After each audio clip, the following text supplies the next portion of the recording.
天天向上提醒您本期看点。欢迎大家来到2022潮音盛宴，让我们的血脉躁动起来！松动客家摇滚乐队9连真人，江浙沪包邮说唱团，清澈的乡音，湖南的宝藏，丝丝雨凡。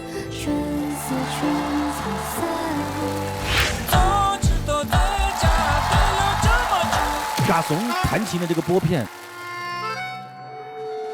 银行卡。好，我说你为什么要用银行卡？音乐一来，钱就来了。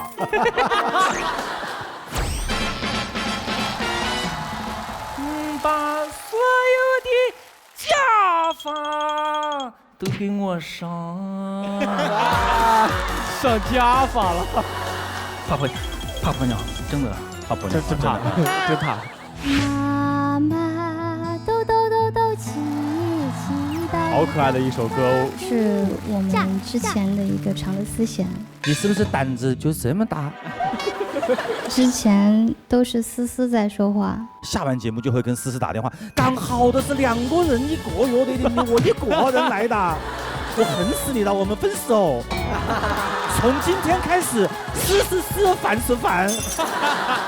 还有呢，这里是来自江浙沪的没有，抢活呢？怎么？什么情况？在乡下听有些老艺人在唱一些传统客家山歌，才有了后面这《莫欺少年穷》这首歌。用我们中国人的方式玩中国人的音乐，好听！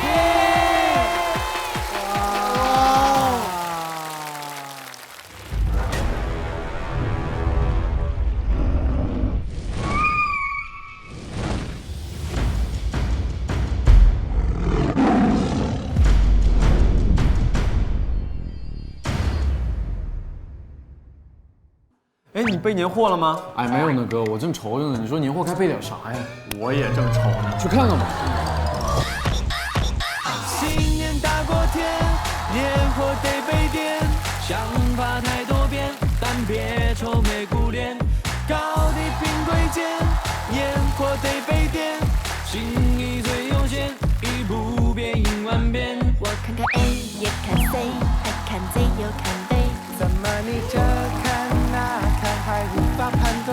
我想要 A， 还要 C， 还要 Z， 还要 B， 种类要多多益善，让爸妈喜欢。回家过年，年货备全，阖家团圆。Oh yeah！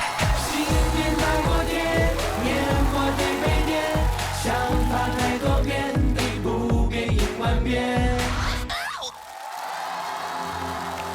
欢迎大家收看由龙母壮骨颗粒独家冠名播出的《天天向上》，孩子不爱吃饭不长个，用龙母壮骨颗粒。也欢迎我们的好好学习团的各位同学，欢迎各位。今天呢，我们要讨论一个话题，如果可以自由选择的话，你想成为什么样的生物或者是物件？哇，这个话题好好玩啊！生物，我全想好了，我要做我家的猫，好吃好喝，每天晒着太阳睡大觉，我想想都舒服。韩哥，那我要成为他家养的第2只猫，因为只要我来了，它就会失宠，然后就可以吃它的粮，睡它的窝。我作为一只小猫，我开始卖艺了，在家里。那有可能2只猫会打起来呀，对不对？好，泽林，你如果真的是要成为一个物件，或者是，那我还是想成为自己专业的画笔吧，可以描绘世界的那种感觉，我觉得非常好。哦，描绘世界啊！我刚刚讲的是我们能够变成一个明镜，然后就是像我们大家一样，我们心照不宣，心心相印，是不是？他吊威亚挂得起来，明镜高悬，明镜高悬。我要变成一把钥匙哦，就是找一个大的保险柜，然后呢保护住那个人生重要的东西，而且他没了我不行。哦，守护。我想现场的很多年轻的朋友都在想啊，如果变成一个动物或者是一个物件，你们想变成什么？来，那个穿浅色衣服小男生，如果是我想变成一个座椅，当工作中的人累了的话，就可以依靠着我休息，可以放松自我，好暖呐、为人民服务。我想变成一只话筒，就可以被航哥被大家捧在手心。好短哦，捧在手心里，感觉从此以后一个手拿话筒都不对，都得这样拿话筒主持，握紧。那有一个90后的女孩啊，如果让她选择呢，她想成为的是一条美人鱼。哦，掌声有请今天的改变未来5分钟演讲人何浩浩，有请。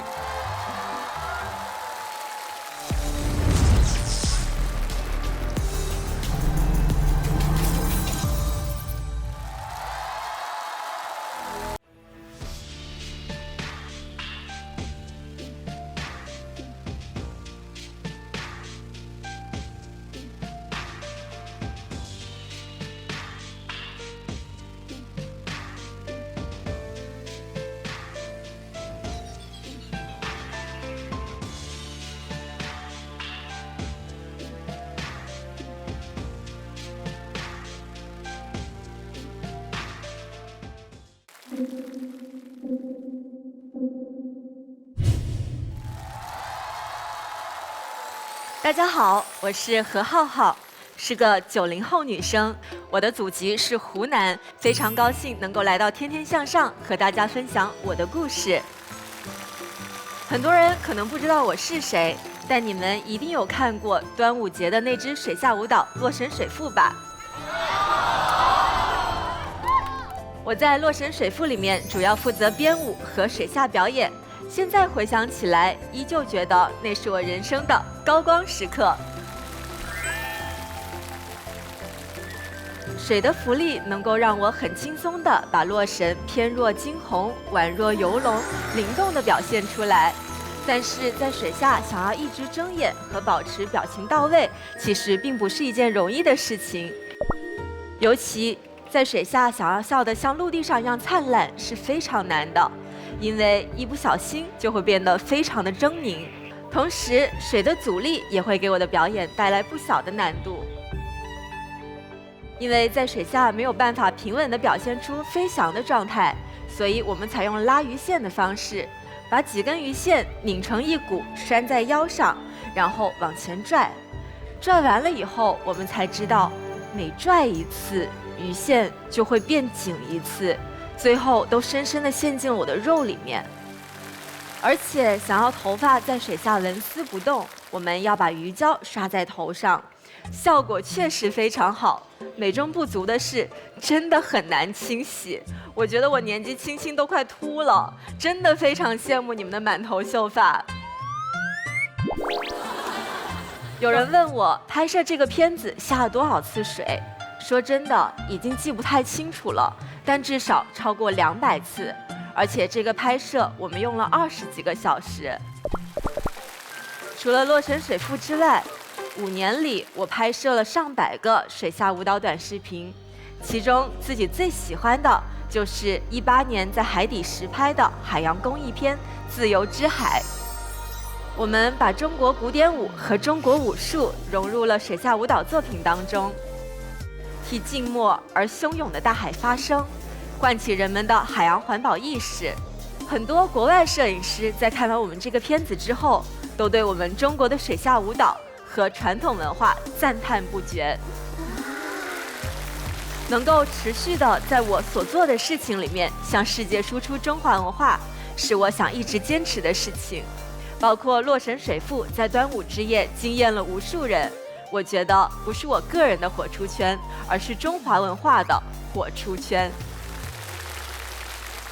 说了这么多，很多人可能会觉得我是专职的水下舞者，实际上我的本职工作是美人鱼教练训练官。美人鱼运动是一项新兴的时尚美学运动，而我的工作就是教大家穿上鱼尾巴，在水里摇曳生姿。大多数人心目中的美人鱼都是安徒生童话里的西方形象，其实，在咱们中国古典神话里面，也不乏教人弃珠这样的故事。很幸运，2015年我被选中参演周星驰导演电影《美人鱼》，在里面饰演了若干条美人鱼，其中人鱼珊珊从陆地跃入水中的这个动作就是由我来完成的。由于替身演员不够，我在拍摄的时候换了8个不一样的人鱼造型，这证明我的美人鱼教练训练官的工作在未来有很大的发展空间。有人说，舞蹈是一种无声的炫耀，确实，水下舞蹈更是如此。当我们丢掉语言，隔绝空气，依然有能够向世界传达的态度和文化，那可能是妆容上的一处细节，是裙子上的一根飘带，是动作里的一点起伏，是5000年智慧的一个缩影。我愿意并致力于把中国传统文化和水下舞蹈融合，炫耀给全世界。谢谢大家，我是明里命里都有水的90后美人鱼何浩浩。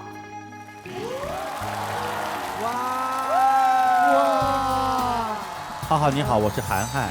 我的名字里面也有很多水啊，但是我跟水最大的一次亲密接触，估计也就是洗头洗澡了。早上洗脸的时候。对，哎，你是湖南哪里人？湖南宁乡的。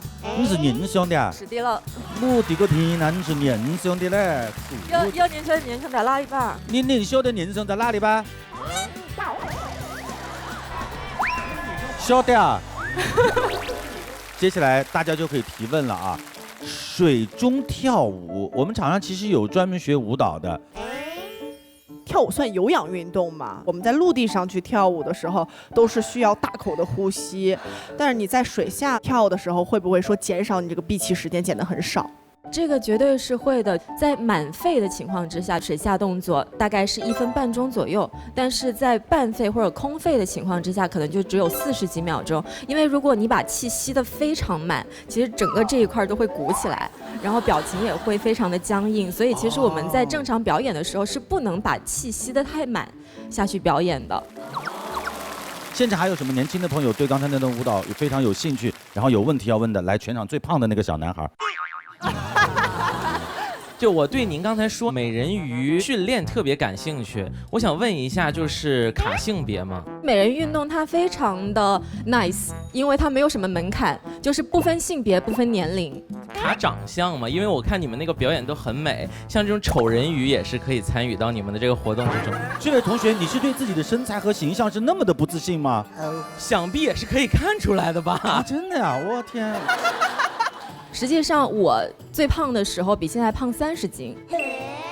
对，所以其实我们不需要有太多的身材焦虑或者样貌焦虑，只要你享受自己在水下的状态，你就可以成为一条美人鱼。尴尬的只要不是自己就是别人，换上泳装下去吧。好，没问题。那何老师，就是以后我会跟您学习一下这个游泳，将来我把脖子在水里练出来的。这个后天可能改变不了了，对的。接下来还有一系列这方面的打算。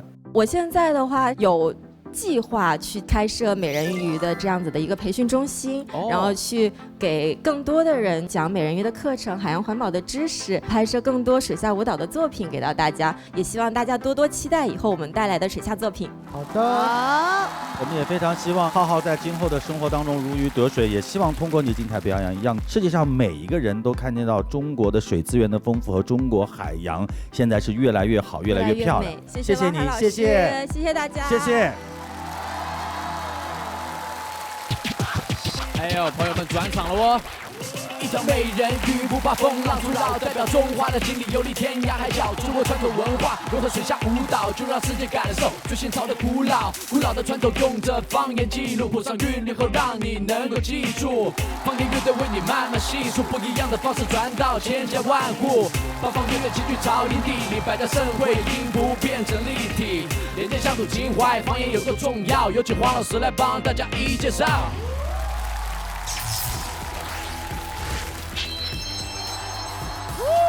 欢迎黄老师，欢迎。今天我们的主题呢是中国潮音地理，为大家介绍一群立志于宣传自己家乡的非常优秀的年轻的朋友。当然，我们也特别请来了对中国地域文化颇有研究的中国国家地理中华遗产杂志主编黄秀芳老师，我们欢迎黄老师。黄老师在编辑的这个岗位上做了多长时间了？哎呀，我都没有数过，几十年吧。不好数啊，时间太长了，一下子算术不好，数不过来。中华遗产这本杂志呢，到目前为止是18年时间了。对对对，做了很多一系列有趣的，就包括最中国的山水啊，然后最中国的汉字啊，包括颜色啊，对，还有图案、服饰。我们曾经就专门做过最中国的服饰，我们叫中国衣冠，包括刚才这个浩浩穿的那种古装，所以很多年轻人喜欢呀。他一看到这服装好美，就立刻就喜欢古典的中国。是，而且还专门做过方言专辑。对对对对。那我们接下来我们请黄老师给我们讲一下中国方言分布。那我想先问大家，哪一种方言说的人数最多？河南话。你是河南人吧？我河南人，河南话，河南人都多，上亿了。那俺山东人也不少啊。东北话吧？哎，东北东三省了，对的，是不是？它很大。大嘛。大家没有敏锐地抓住这个问题，实际上就是官话。说官话的人口占70%，这是第一大的方言。普通话，普通话最多，因为雅言是在上古的时候这么叫的，大概到了元明清的时候，大家就叫官话，就是官方推行的语言。有西南官话，有西北官话，有东北官话，有河南官话，它都有，结构发音大致都一样的。我们湖南常德，对对对，就是西南官话。西南官话，对，是。然后第二大语言是吴语，江浙沪，对，占了8%左右。然后就是闽语、客家话、粤语，还有我们湖南湘话。对。但黄老师，大家都有各个地方的方言，那普通话先是怎么来的？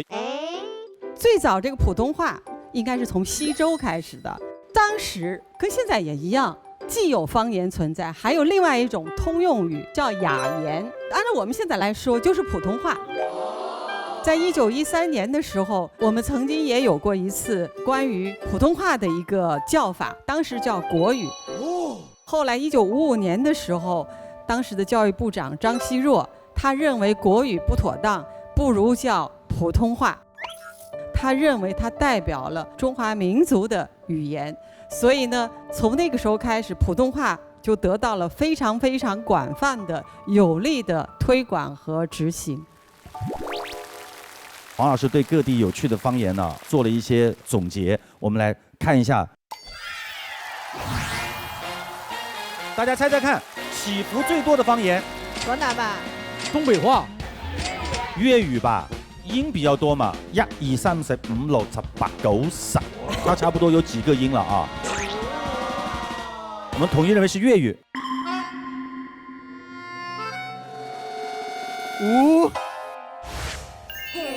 江西你们那边左邻，这你都没有猜出来？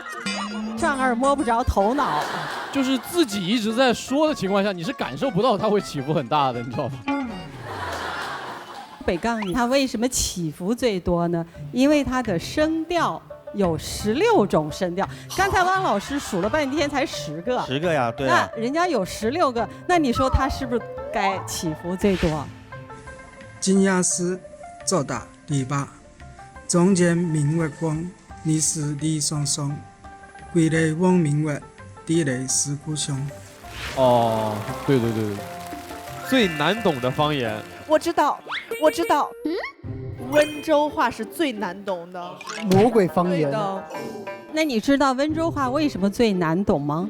因为我大学同学有温州的，他说的所有话我一点听不懂。人家老师问你为什么温州话是最难懂的，因为我有个同学是温州的。这是什么答案嘛？他们因为里头的很多语序词序跟普通话是反着的。反着的？它是跟古汉语的语序有关系的。比如说客人，人家叫人客。人客。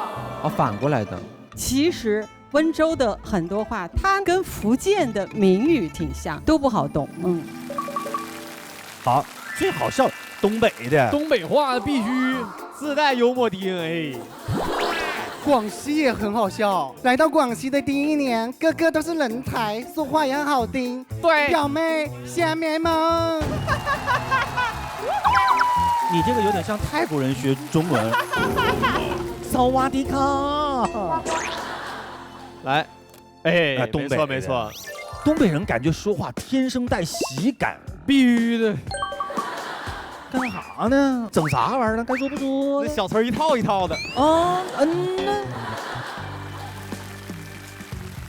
中国的这个版图幅员辽阔啊，有十里不通音，百里不通俗的说法。今天呢，我们就有一群来自祖国东西南北，用地域故事、用音乐来表达的这些可爱的年轻朋友们。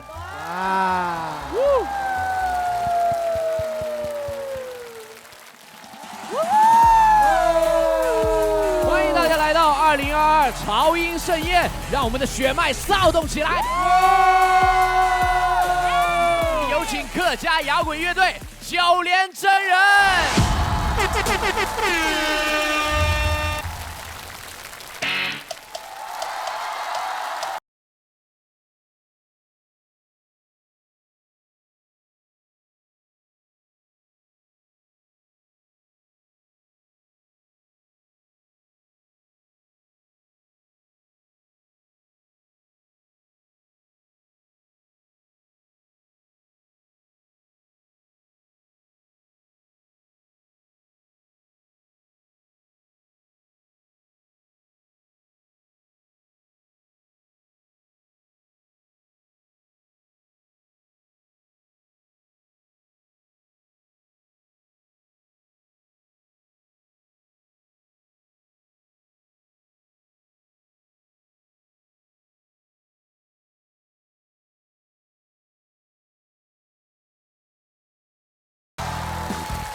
清澈的乡音，湖南的宝藏，让我们一起聆听丝丝雨凡的声音。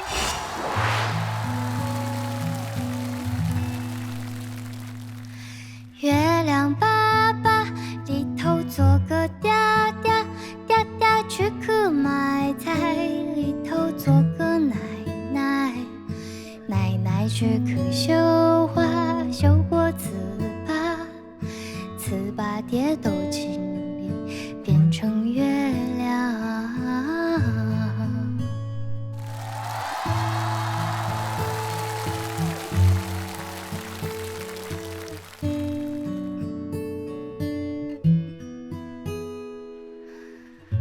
儿时的景象都已经不见，只有那月儿还挂在天边。匆匆的街道，目送背影走远。一儿哟，今天再唱一遍。说唱的节奏响起，准备好炸裂全场了吗？欢迎江浙沪包邮说唱团。江浙沪 ，Let's go！ 那哈呗，那哈呗，大心人从来不个太太，你刚刚就不个赞，你不发现我就搞了搞天就再来。苏州、杭州、宁波、上海，无论软语听，阿拉帮㑚盘起来。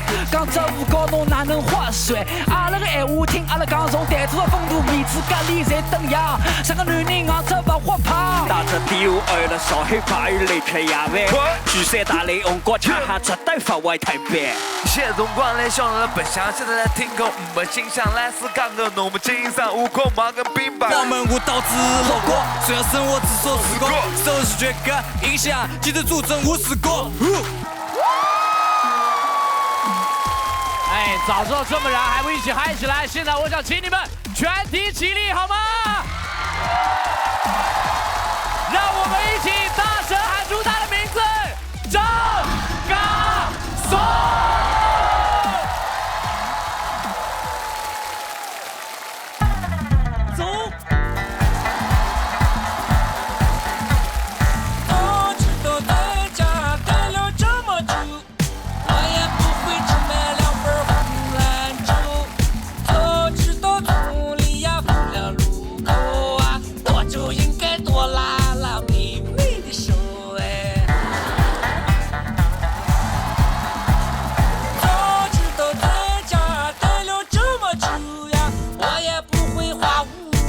去烫头。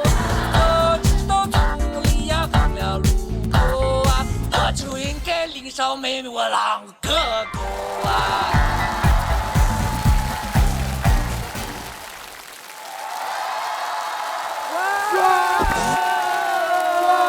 大家觉得歌好不好听？好听。因为接下来有请大家都用自己的家乡话给大家打个招呼。首先从台上唯一的女生凡凡。大家好，我是4语范的范，我们来自湖南常德。你讲话这么小声呢？你是不是胆子就这么大？因为今天思思不在。哦，思思不在，你们的胆子是要加起来才有这么大，对不对？常德女儿讲话也记得好听。好，接下来。大家好，我是来自浙江嘉兴的吴苗，好些个粽子为了哪个里？哦，嘉兴肉粽。大家好，我是来自宁波的宁俊怀。大家好，我是沈如石，来捣个咕嘟，撅个咕噜，板子猪猪紫砂壶。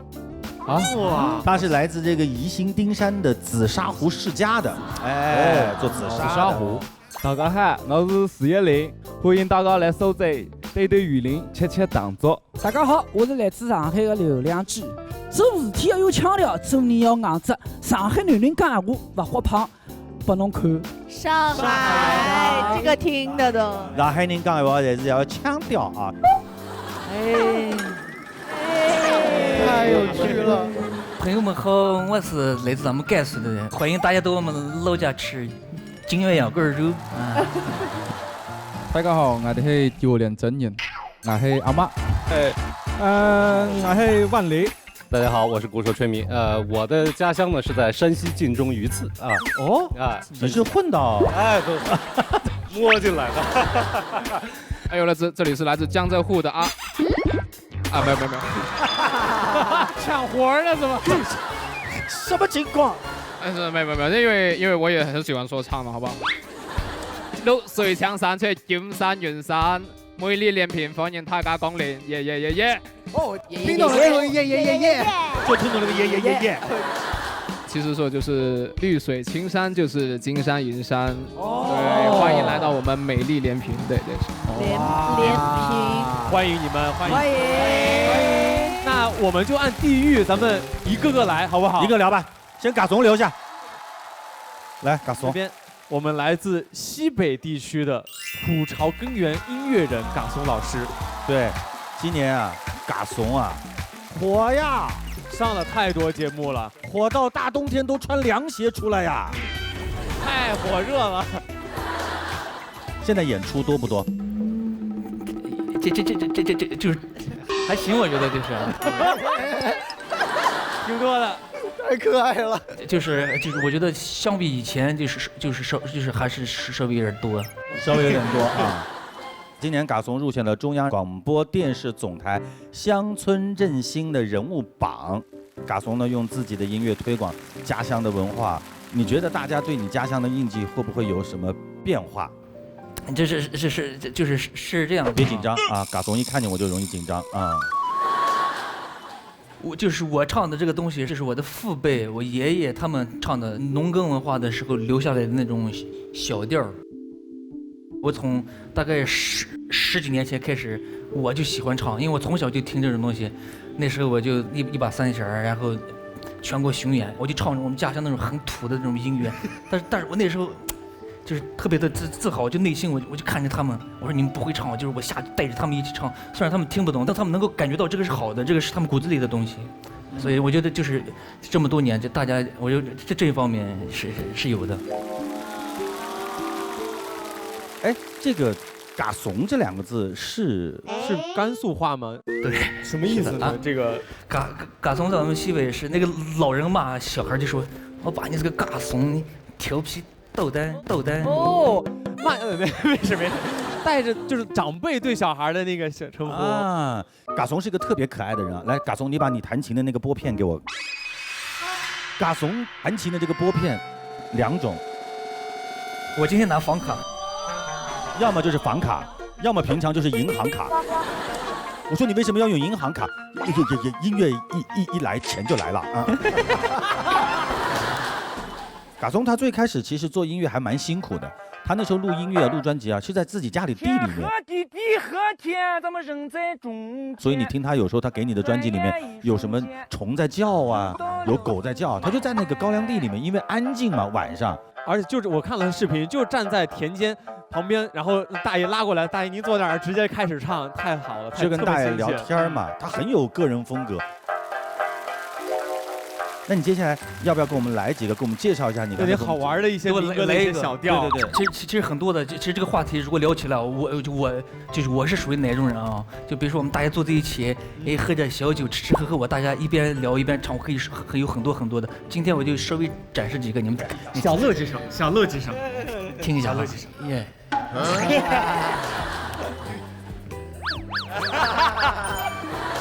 就是第一个东西叫花儿，好，花儿是这个东西已经流传了已经有几百年了。我们甘肃有一个地方叫临夏松明岩，那个地方有个花儿会，每年农历4月8的时候有几十万人、成百万人在那里即兴对唱，就是大家都可以唱。我以前老去这个音乐节那个音乐节，但从12年之后我知道有这个花儿会的时候，然后我再也不去了。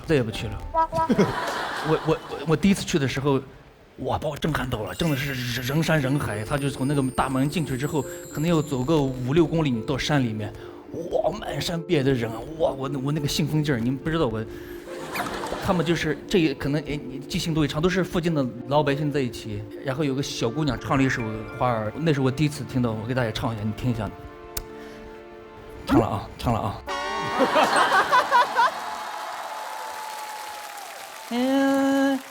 算那8、9子2有呀，算呀嘛着了呀，我都想呀溜儿嘞，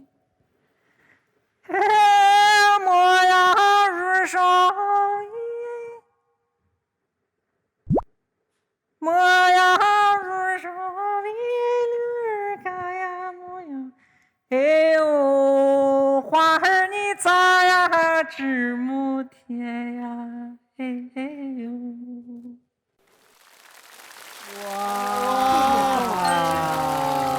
很婉转，那个小调，而且你看里面有那种羞涩，对，不好意思，但是又是欲迎还休啊，那种表现的特别淋漓尽致，他那个语调在。然后我就问他，我说这个词儿什么意思？他说很短，他就是说酸酸的那个梨子，虽然它没有长熟，但是它吃起来很甜。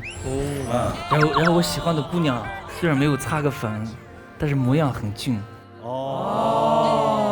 对，这就是花儿。花儿现在流传到现在有176个令，都会，都会，随便张口就来。春天来了，春天来了，花儿都开了，小手手啊摇钱上啊，是吧？我很喜欢听他的歌，对。他最开始唱的那首歌叫《早知道在家待了这么久》，这首歌是获得了上亿次的这个播放量。这首歌是唱的什么一个场景？跟大家讲一下。早知道你是2020年疫情的时候，那时候咱们大家都困在家里面，本来没有疫情的话，我可能就出去转着采风，我也觉得这唱了。但是那段时间有疫情，我在院子里弹唱，然后我妹妹说，早知道在家待这么久，你应该多灌点酒。可以，然后我就这么来了。调子都是我们西北的调子，这个词儿，我们是不是越走越远了？是啊，不好意思，是你老往后退，对，边走边往后退。不好意思，你还知道越走越远的事儿啊。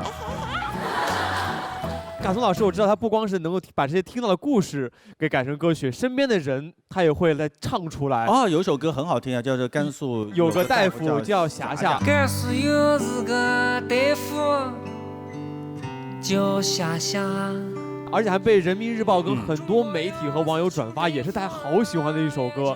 那里面那个霞霞也是身边的人吗？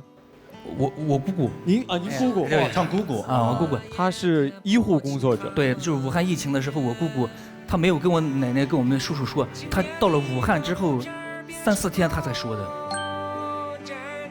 家里的人都被她唱遍了，除了唱姑姑，还唱自己媳妇儿。对不对？媳妇儿，这又咋唱？对，给大家展示一下。怕婆娘，怕婆娘。我这其实这就是特别有意思，就是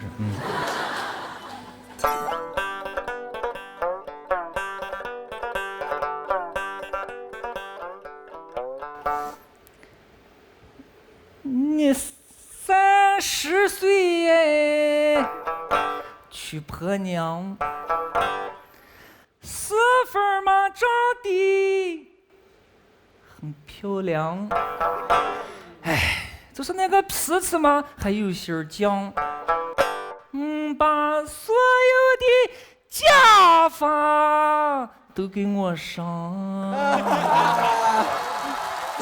家法了。嘎怂特别可爱啊！嘎怂还把这个甘肃的国家级非物质文化遗产融进了一些歌曲里面啊，唱了一些村里一些有意思的人，比如说像什么张老汉啊，他这个里面融入了什么国家非遗在里面？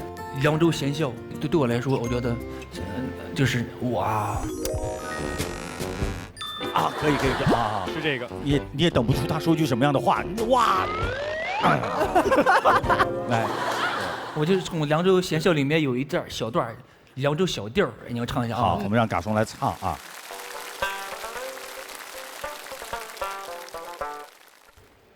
王老汉的头也是一件宝，想当年我们那个大礼帽他就戴了不少，如今他老了是老了啊，就连那个破草帽他也戴不了。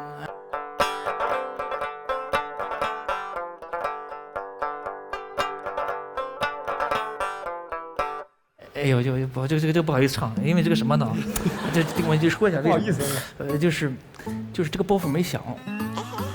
啊，你还准备了包袱呀？这设计的，对我设计的设计。那你是这样吧？你唱我呗。我就唱你刚才。他就是唱你，韩哥你别管。王老汉的头，我现在老了吗？他说王老汉的头可是一件包，说你现在草帽戴不了。我怎么现在草帽都戴不了了呢？所以我觉得这个太难受了。哇，这个包袱在我自己这里响了。那你们也可以相互唱一下吗？泽林，你可以来一下吗？可以啊，来啊，对，那我唱新阳好吧？好来，1、2、3，走。这个东西听起来它有点神秘，哎，除了装水，它是啥事儿也不记。这个东西挠起来它夸哧夸哧。这个东西它就是谢新阳的大脑瓜子。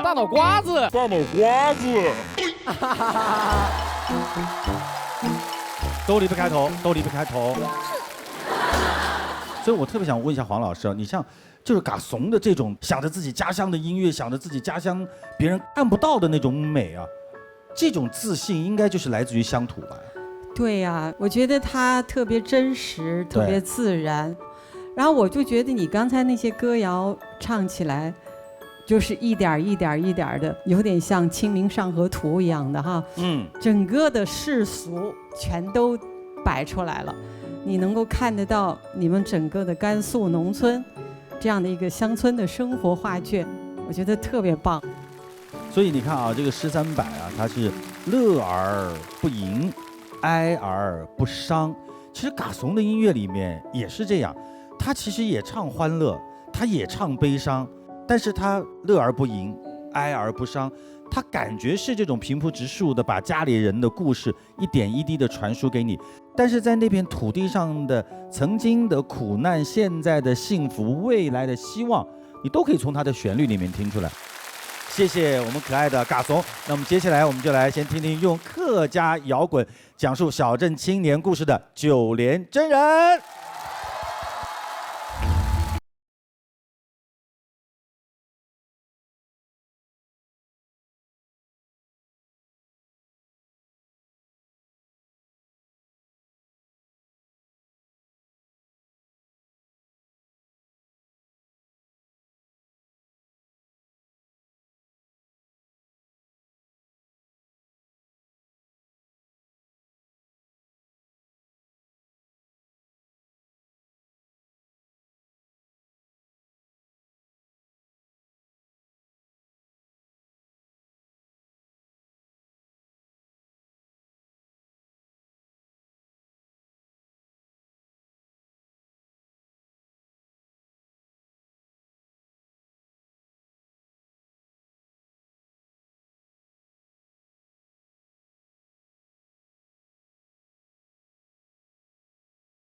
超级燃，超级嗨。虽然我听不懂，但是我大受震撼。没听懂，但是很燃。大家就觉得这个节奏很嗨，然后很燃，很来劲儿。但具体唱的是一个什么样的故事？这首歌里面我们有个人物叫阿明，经常会跟长辈沟通啊，会有一个矛盾点。客家人，尤其是我们的父辈啊，父亲来说，他们说话的话，好多时候会是用那种批评啊，或者是有点打压式的那种话语对你去进行交流。那你要知道，我们那会也是青少年，正值那么叛逆期或怎么样？对，你竟然这样，越叫我这样，我就越不这样。对，其实所以歌里面会有2个对话的一些声音，就一个是扮演一个长辈，一个是扮演我的儿子，对。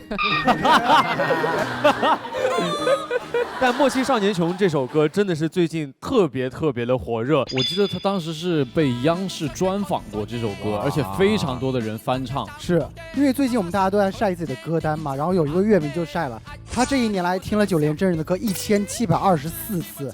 其实正常情况下我们听300-400次就已经很多很多了。是的，这是一个很高程度的认可，真的。对。其实9连真人的歌有个很大的特点，就是把客家的很多文化，包括客家的山歌、童谣，放到里面听。那我喜欢听的那个《落水天》应该也是童谣吧？落水天它就是童谣哦，童谣。落水天它里面的歌词其实意思就是说下雨了，没有带伞。然后只能光着头被淋湿了，这种感觉我真可怜。我们在改这首歌的时候，就把它跟一些留守儿童那种情绪，对，就混合到一块。是，哇，4位不单单是音乐人的身份，而且还有2位是2位90后的老师哦，就是我们昂老师和阿麦老师。哦，我教小学美术。啊，你一个音乐的歌手教美术？对。我是中学音乐老师。哦，这个合理。我自己是做一些乐器跟一些音箱的租赁。哦，你是租乐器给这个乐队，租着收不到钱，说干脆组个乐队一起出去挣钱算了，把自己拉进去了给。以后方便借东西就水敏老师呢？我这就比较混乱了，因为就为了坚持做乐队做音乐，我做过好多工作。从大学毕业开始，我第一份工作其实是房地产。房地产？对，后来我还会自己去做外卖，就我自己做饭去送外卖，我都干过。包括最早的时候，开始有第1代网约车的时候，我还去开过网约车。对，就为了坚持做音乐。当然现在就是全职音乐嘛。我觉得那些经历其实最终也会化成音乐，化成故事啊。对，都在这个里面一个积淀。其实阿龙阿麦也算是助力乡村振兴的优秀青年啊。那么受欢迎以后呢，依然选择回到家乡，是为什么呢？我觉得更多是一份责任感吧。哇，因为我是一名人民教师那么一方面是舞台，那一方面是讲台，那其实2者之间还是会有一点的关系和联系。就是我站在讲台上，我可以跟同学们分享一下我在舞台上的一些所见所闻然后呢，这些学生能够给我们创作上多少会有一些灵感对，就是2者相辅相成。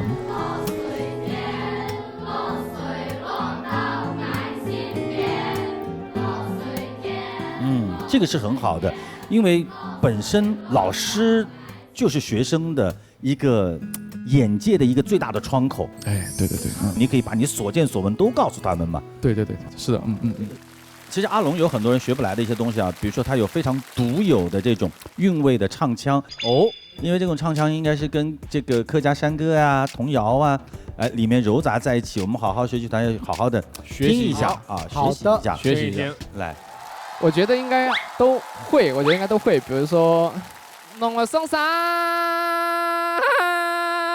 弄了下山。就是有点那个，说一句应该都会，然后唱了一句看上去我们表情听上去不太会的样子。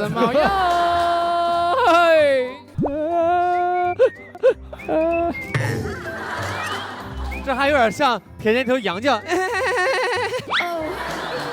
其实那小朋友在学那些枪战啊，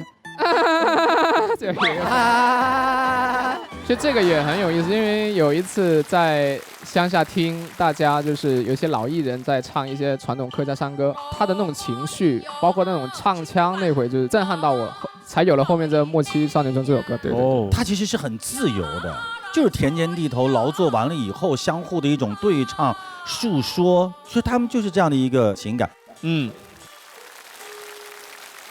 其实九连真人他们的音乐风格是非常非常鲜明特点的，所有的这个歌曲都是来自广东小镇青年。你像阿明的故事，反正一直都在。就第一张专辑整个就是阿明的故事。对对。那这种创作方式，我们能跟着您一块儿在这学一下吗？可以玩，可以玩。来。接下来呢，我们就请老师们先讲述阿明的故事。简单说一下啊，就是少年时候的阿明呢，向往江湖义气，但又不敢胆大妄为，经常遭遇旁观者冷眼。在与父母的争吵中离开家乡，到大城市闯荡，日复一日的上岗去，直到有一天梦见自己衣锦还乡，带着自己的另一半过起了梦寐以求的城市生活，也过起了望月怀远的思乡生活。之后呢，我们的好好学习团每人写一句续写下去，然后呢，请阿龙老师把我们写的词儿演唱一下，也辛苦阿龙老师。来，各位一起发挥一下创意，给他续写故事。好，那我来，我先来吧。哇，吴泽林聪明的不得了啊！突然有一天，突然有一天，小邋遢变了。这接的挺快的啊！突然有一天晚上吧，你起了个头。从睡梦中惊醒，你看这是非常合理的。发现自己。发现自己我在哪，我是谁？这句话你觉得他这个不通啊？这不合理啊！你快点，你把我们学习团的文化水平拉低了，重新写。你这里应该打一个，发现自己怎么样了，你知道吧？对。我们要带着阿龙之前的那种故事的感觉来走。对。好。怎么了？我是让你写这几个字。大哥有比我还聪明的。对不起。所以要好好学习我们。或者发现自己不是过去的模样也可以，是吧？突然间惊醒了嘛？突然意识到说自己不是在过去的那个样子了，不是夜游神的小镇青年了。哇！哎呀，这感觉已经把尾巴给截了。这后面应该怎么接啊？突然有一天从梦不是，你一定要考虑到阿龙要把这句歌词要唱出来的，也给他一个歌曲的收尾，还是说那个结尾让我自己来？发现自己不是过去的模样了吗？不，我还是从前那个少年，没有一丝丝改变。哇！其实你这个他可以反一下嘛，他这个第一句是一个晚上嘛，于是起身去追寻心中的什么什么光啊，什么都可以，这不就反过来了吗？各位老师，我觉得就是写词的高手，起承转合一下。对啊，都有。老师为了救我们的场，这种话都说出来了，感谢您。来，阿龙，唱吧。那我就把难题最后交到了阿龙老师这手里。阿龙老师面露难色。突然有一年晚上，从睡梦中惊醒，发现自己没过去的样，于是乎喺荒山追尋心中嘅光。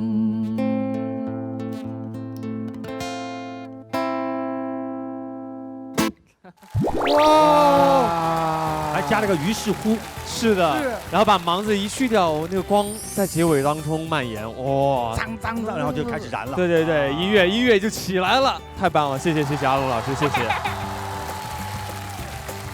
那您各位就是带着音乐再次回到家乡的话，这些音乐会对家乡的宣传，或者是说其他的各个方面会产生哪些影响吗？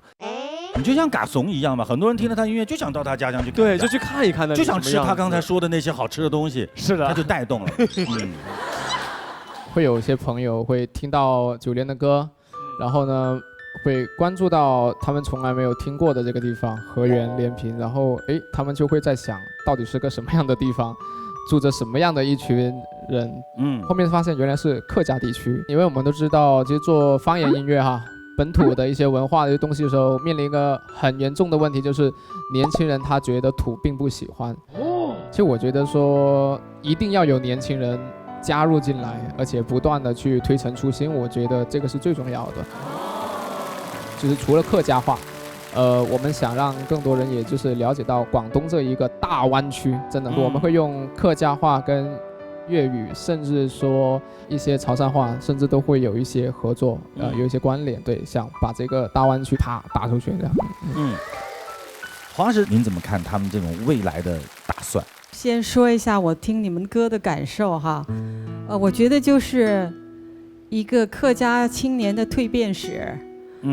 在历史上，客家大概是从一个是东晋的时候，然后一个是唐末和宋代的时候，他们因为战乱，然后不得不离开自己的家乡，然后一直往南迁，一共是迁了5次，就是他们一路迁徙，是属于迁徙着走的这样的一个族群。在迁徙的过程当中，他们生存很艰难，因为客居人家嘛，当地的土著他是不欢迎你来争夺我的土地，所以客家人只好去寻找不会引起冲突的地方，那就只有往高山上走。所以他们特别能吃苦，特别能奋斗，特别团结。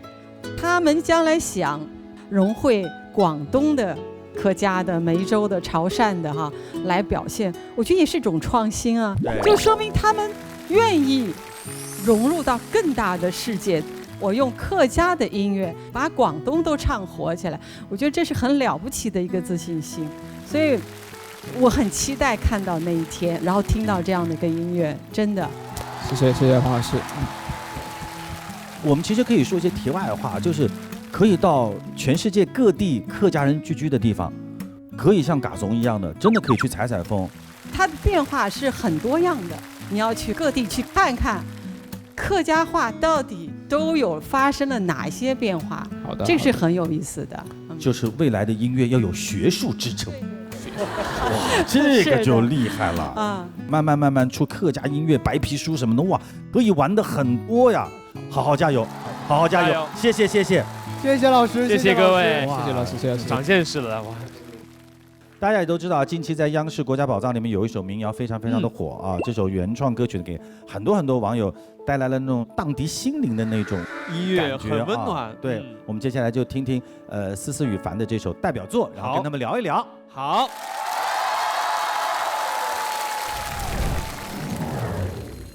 天天向上提醒您稍后看点。妈妈豆豆豆豆起起的，好可爱的一首歌哦，是我们之前的一个长的丝弦。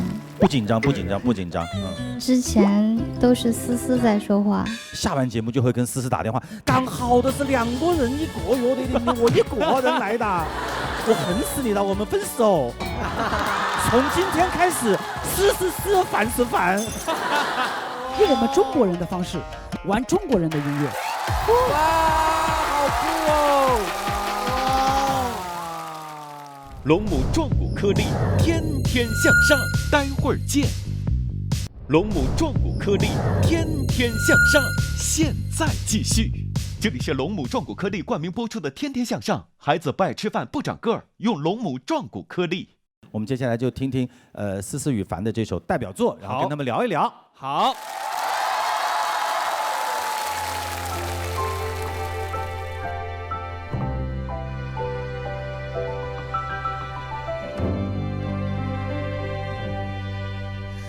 马蹄声声唤我往前，漫步琳琅中挑选，盛世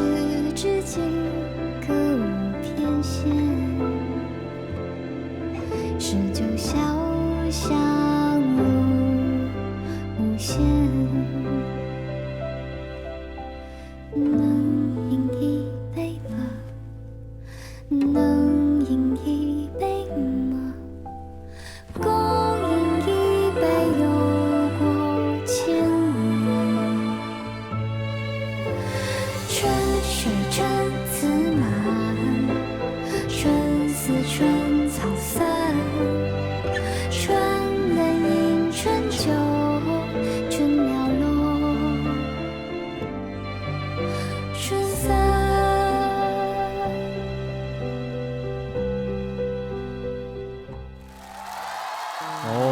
好温柔，好治愈啊！这个声音。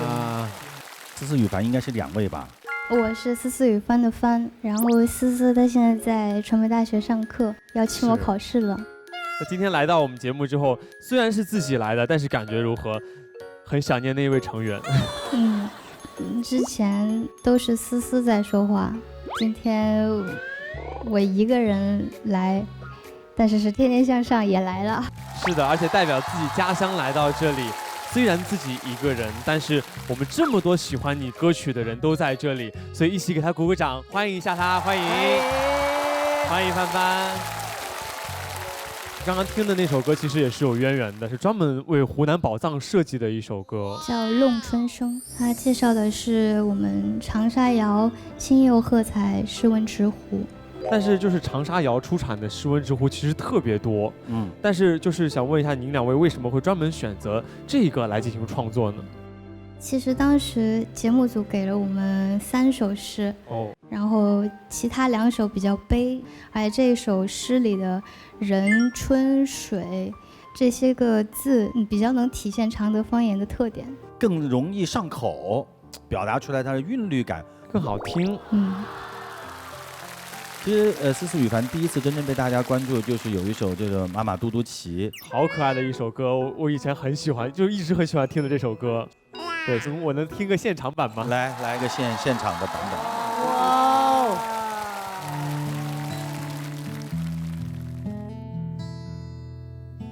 妈妈嘟嘟骑，骑到了嘎嘎去，嘎嘎不撒鸡呀，我要回去，嘎嘎不撒我，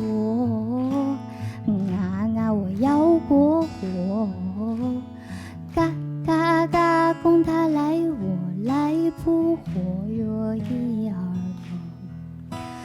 妈妈嘟嘟嘟嘟骑，骑到了嘎嘎去，驾驾嘎嘎不撒鸡呀，我要回去，嘎嘎不撒我，嘎公带我骑摩托，嘎嘎嘎公他来我来扑火哟一二。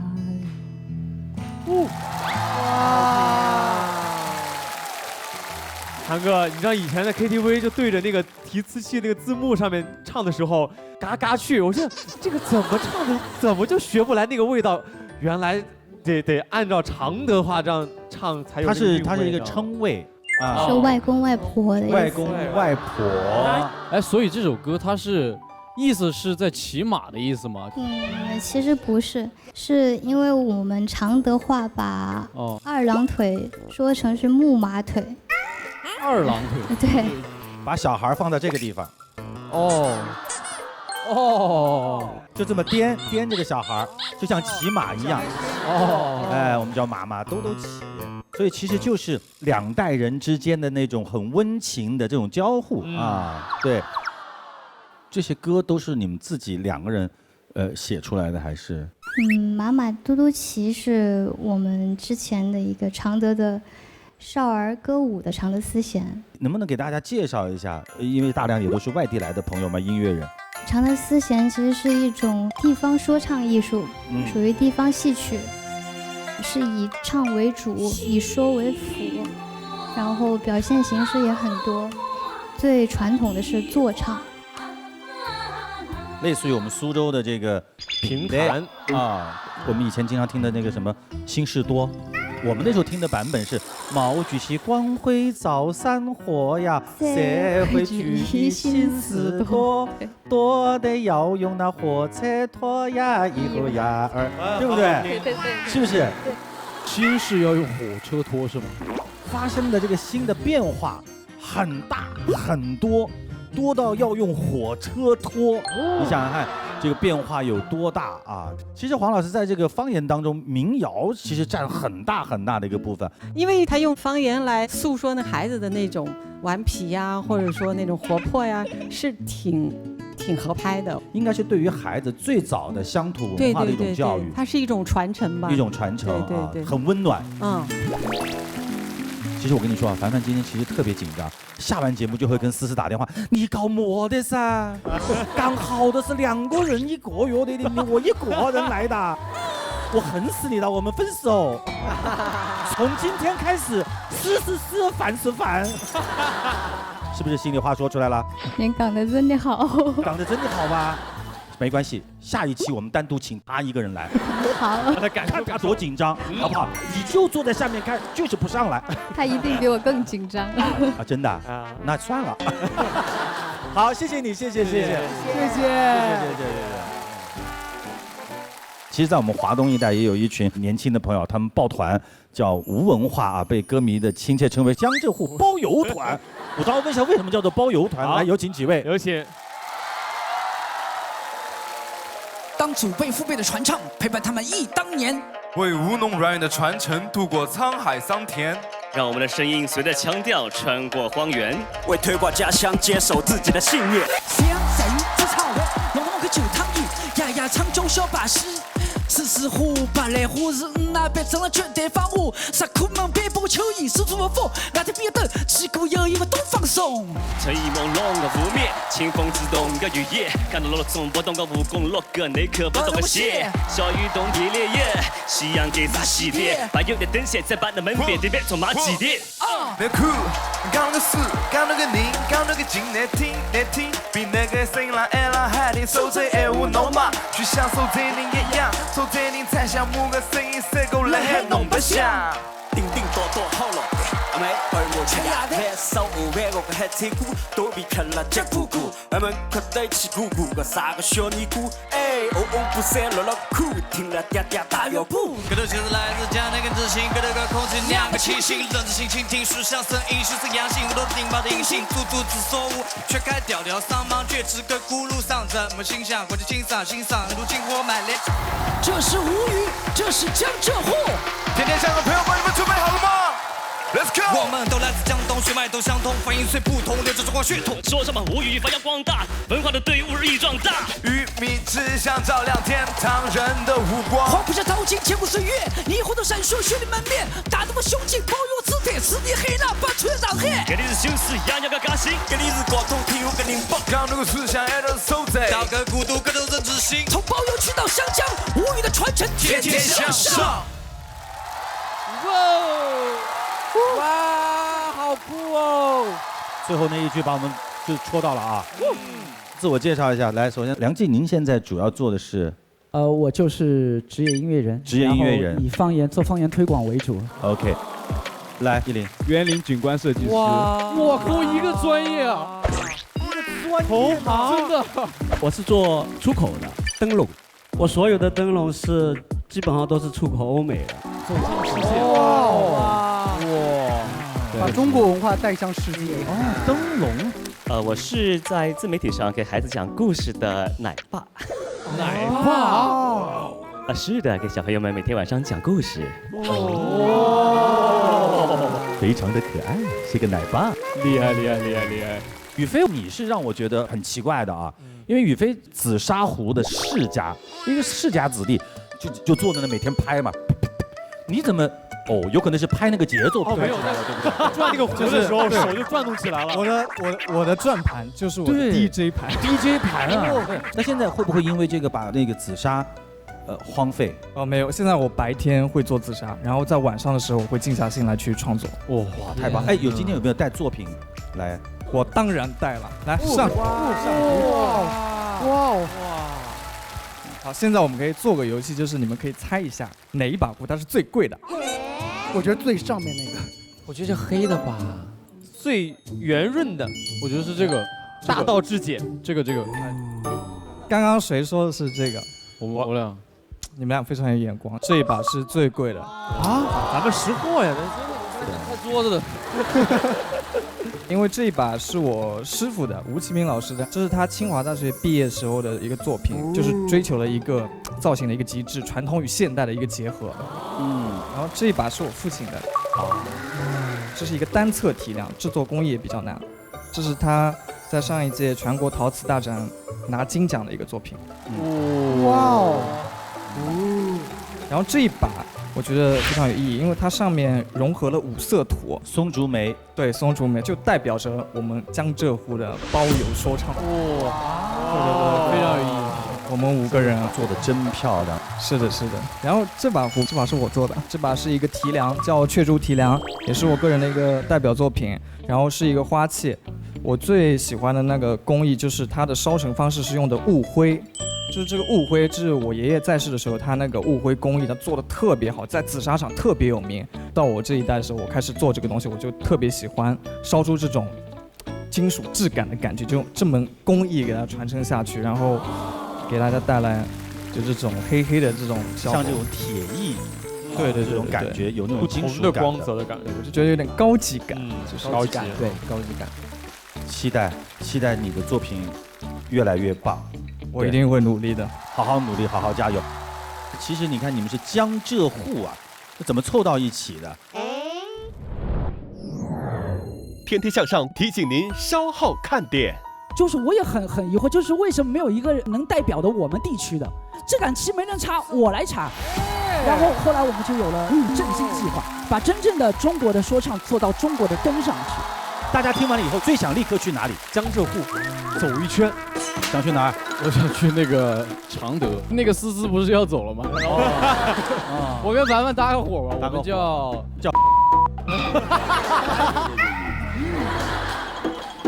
龙母壮骨颗粒，天天向上，待会儿见。龙母壮骨颗粒，天天向上，现在继续。这里是龙母壮骨颗粒冠名播出的《天天向上》，孩子不爱吃饭不长个儿，用龙母壮骨颗粒。其实你看，你们是江浙沪啊，那怎么凑到一起的？我在外地工作了很多年，然后在14年的时候回到了上海。回到上海之后，我要做自己的音乐，然后突然就发现，跟很多年轻人交流的时候，他们把那个就是沪普说得很溜，但是上海话就一点都不会说，就等于是现在的孩子就把我们本身的一种东西给丢了，我觉得很可惜。哇！我就从14年开始做上海话说唱，然后我就想把这个文化推出去。对，我做这个事情呢，还有一个原因就是，在中国现在玩说唱的，比如说 Gush 啊，还有我们的 CSCC Block， 代表了每个族地。对。但是唯独在江浙沪那么大的一块地方，一个都没有。鸽子哪能？就是我也很疑惑，就是为什么没有一个能代表的我们地区的？所以我觉得这个地区。如果要撑起一杆旗的话，我要召集我身边的朋友，要一起做起来这杆旗。当时心里面冒出一个字，对，真的，啊，这杆旗没人插，我来插。然后后来我们就有了振兴计划，就是要把吴文化给振兴起来，让我们的年轻人通过我们自己的方式，他们喜欢听说唱，我们就用说唱来感染你，让你听到我们自己的方言的东西。对，这个好玩，特别的棒，非常棒。而且杨季老师不光是在做吴语振兴计划，其实他也在融合全国各地的不同区域的音乐，让他们组织在一起，然后去做这种创新嘛。我自从做了文化推广之后，就觉得方言文化玩起来好有趣。然后我觉得那能不能把我们所有东西都用我们中国人的方式玩中国人的音乐，把真正的中国的说唱做到中国的根上去。我一共做过2次嘛，上一次叫中国话，然后这次在今年的时候，我们的10月1号发起了一下28个省市地区，32位说唱歌手一起联合向我们的党来献礼，叫唱支 rap 给党听。这次我一共不是28个地区，然后32个方言，这里面地区就有包含了我们这边几个老师的这个地方。那要不我们就来玩一下呗？对，请各位老师跟着进来，一起来一下，参与一下。来吧，来吧。这里是祖国的心护，全国兄弟的命。在我保护你之前，记得要保护好自己。有困难别怕词儿，跟你一起面对。哎，从进攻杀突发，我们已经到，历经战争到烂痛，踮起就要把一个精神起一个口号，再一次踩过的凶残就笑。哎，在这儿出生，我肯定得记住，哎，5000年的文化和兴衰的历史，哎，除了黄河、嵩山和少林，哎，这股劲儿谁都别想来冒名。保佑我走歌越来越好，上上的喊广歌，喊搞就搞，手背敲的亏，身上流的血，才能够让我们家都是歌阳宝。好嗨哟！哎，你别说，用家乡话念出来就是很爽，就很自由、很舒服，想对，哎，这特别有意思。刚才他们出场唱的这个《忆江南》呢，就是集合了大家智慧的这样的一个新作品。这首歌为什么叫《忆江南》？是因为我当时觉得做完第一首歌的时候，我觉得太过现代还不够我们江浙沪那种文化底蕴的味道。后来我们几个商量一下，哎，我们要不要把它多一点古韵的味道？就决定用这个词牌名来扩展我们整个主题。哇！就像我上海是一个渔村出来的地方，就夕阳在鱼自唱晚，就夕阳斜鱼舟唱晚，这个画面就出来了。然后咵穿到了现代，弄堂门口旧躺椅，弄堂门口然后有个旧躺椅。我们的爷爷啊，在夏天的时候乘凉纳凉的时候，会坐在躺椅上，在弄堂的街沿这边聊天下棋，然后小孩在那边玩。那爷爷有时候就会叫皮小孩叫小把戏啊，对，就小孩子的意思。哎，不要皮啊，小把戏。然后这是一个画面出来。然后在上海还有一个大家熟知，就是上海女人很嗲，但嗲在哪里？穿着旗袍，就像我们的奶奶辈，就是很讲求自身的质素和气质，然后用栀子花和白兰花别在身上，散发那种淡淡的香味，提升自己的气质。哎，艺林，那我们苏州那边呢？我是从感官上就去入手去写的，一个是看，一个是听。因为我们苏州平江路、三塘街这种老街啊、小巷子啊特别多，所以就是看到这些小桥流水，那听到的是流水流过去的声音。我们嘉兴市在江浙沪这一带存在感并不是特别的强。我们一说到嘉兴，大家能想到什么？肉粽子，对不对？但是我们嘉兴还有另外一个金名片，就是我们嘉兴的南湖。对，那是我们中共一大的会址，也就是我们党的诞生地。然后我的歌词里面加入了很多我们嘉兴的一代文宗朱彝尊他的《鸳鸯湖棹歌》里面的很多的歌词融入到里面。那宁波呢？宁波讲话它其实是对，宁波其实很硬。对，因为宁波的电话已关机嘛。因为在大家的认知当中，宁波好像是比较港通发达的一个城市，就各家各户都在做小生意。所以我在这首歌里面，我加入了宁波的一首童谣，体现了当年那种卖货郎的生活场景、市井的一种啊。Cool。刚才听了江浙沪的说唱，给我一个耳目一新的感觉。在我们大家的记忆当中，这个吴语都是吴侬软语哈，特别的温婉。没想到他们用 rap 这个形式来表现它，是一个非常新颖的一种形式。那么它就有了新鲜的活力，它有了生命力，它就能够绵绵不断的一代一代往下传。大家听完了以后，最想立刻去哪里？江浙沪走一圈。哦，因为每个地方对它不一样，但是它又互相的牵连在一起。我觉得一定要去到那里，然后去完苏州去宁波，去完宁波去嘉兴，然后去完嘉兴去宜兴，宜兴完再去上海，再吃一圈，这吃的。哎，你主要是想吃一圈，对不对？没有，就是都要去深入了解一下，这个地方太广阔了。对，所以我们叫包邮嘛，大家都是把那个邮包都包邮出去，但是我们是把无文化包邮打出去。打出去，对。想去哪儿？想去哪儿？我想去那个常德。你也搭个伙儿？不是啊，搭伙儿也行。那个思思不是要走了吗？我跟凡凡搭个伙吧，我们叫凡凡泽林，烦恼全无。不是叫凡士林吧？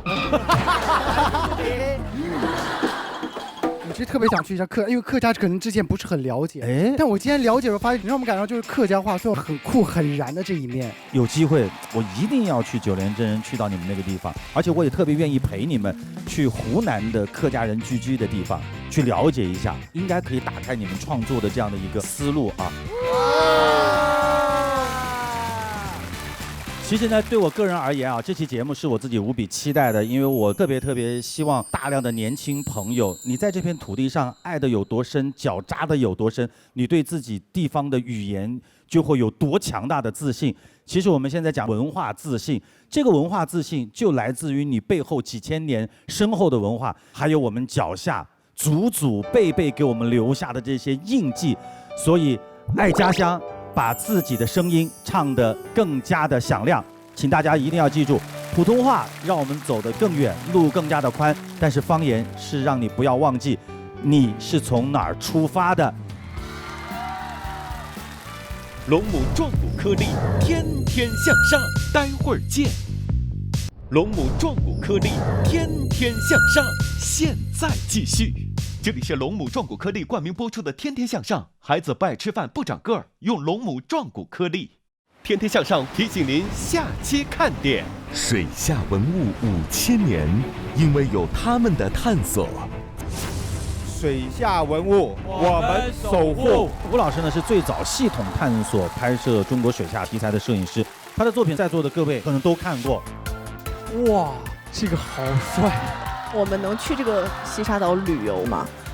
这个船也算是目前国内唯一一艘水下考古专用船。哇！启江老师呢是中国第一批拥有深潜经历的水下考古人，乘坐大国重器深海勇士号下潜深海探秘，有没有什么不一样的发现？07、08年的对华光礁1号沉船遗址，15年对珊瑚岛1号沉船遗址进行了水下考古发掘。我们陆续就发现了那个支援舰，还有金援舰，还有定援舰，这么多艘甲午承建的这个工作。最重要的一个文物就是这个10管加藤一支枪。哦，我们采用了一个极其特殊的方法，把南海1号沉船整体打捞，连文物、连周边的环境一起打包上来，周边的环境也打包。接下来给大家来看一看复原的南海1号。哇，这么大吗？哇！下周日晚，一起揭秘水下神秘的未知。再次感谢独家冠名商龙母壮骨颗粒。孩子不爱吃饭不长个，就用龙母壮骨颗粒，对节目的大力支持。再次感谢我们4个乐队，谢谢大家，我们下周日晚10点不见不散，不见不散。